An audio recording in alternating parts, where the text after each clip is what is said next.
Have you ever wondered how one small project made by two college students became one of the most powerful companies in the world? Today, Google answers billions of questions every single day. People use it to search, watch videos, send emails, find directions, and even learn new skills. But believe it or not, Google wasn't always a giant company. In fact, its story started with just two students and one simple idea. This is the complete history of Google. Back in 1995, two PhD students met at Stanford University in California. Their names were Larry Page and Sergey Brin. At first, they didn't always agree with each other. They often debated different ideas, but something connected them. They both loved solving difficult problems using computers. During the 1990s, the internet was growing very fast. Thousands of new websites were appearing every day. The problem was, finding useful information was becoming harder and harder. Search engines already existed, but they weren't very smart. Most of them simply searched for matching words. That meant people often got confusing or useless results. Larry Page believed there had to be a better way. Instead of counting words, he had a different idea. What if a search engine could understand which websites were actually important?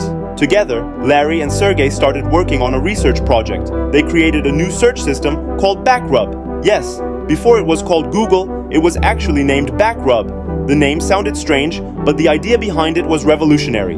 Instead of only looking at the words on a web page, Backrub also looked at the links between websites. If many trusted websites linked to the same page, the system believed that page was probably more useful. This ranking system became one of Google's biggest innovations. It helped people find better answers, faster than ever before. Soon, students and professors at Stanford started using Backrub every day. The search engine became more popular than Larry and Sergey had expected, but there was one problem. The name Backrub wasn't memorable. They needed something shorter, something unique, something people would never forget. That's when they came up with a new name, Google. The name came from the mathematical word Google, which means the number 1 followed by 100 zeros. It represented their huge goal, to organize the world's information and make it useful for everyone. It was a bold dream. But at that time, nobody imagined that this small university project would one day become one of the biggest technology companies in history. And this was only the beginning.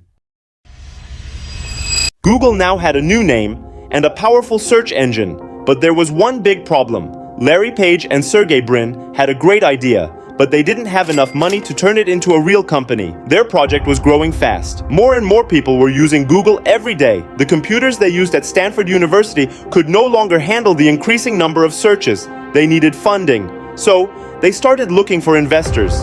In 1998, something incredible happened. One morning, they met with a well-known investor named Andy Bechtolsheim. Larry and Sergey showed him a quick demonstration of Google. He was so impressed that he didn't even wait for a full business meeting. Instead, he immediately wrote them a check for $100,000, made out to a company called Google Inc. There was just one funny problem. Google Inc. didn't exist yet. Larry and Sergey had to officially create the company before they could even deposit the check.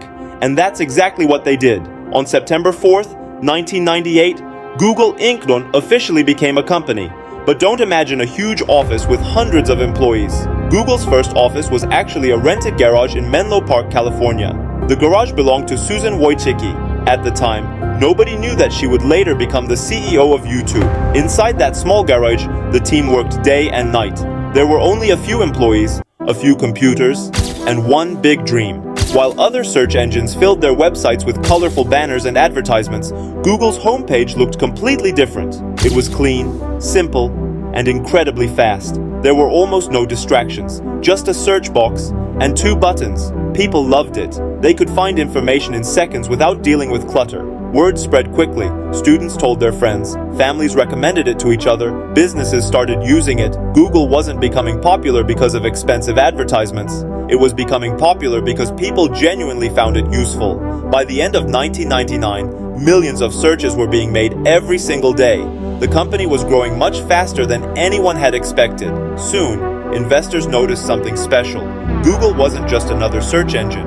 It was changing the way people use the internet.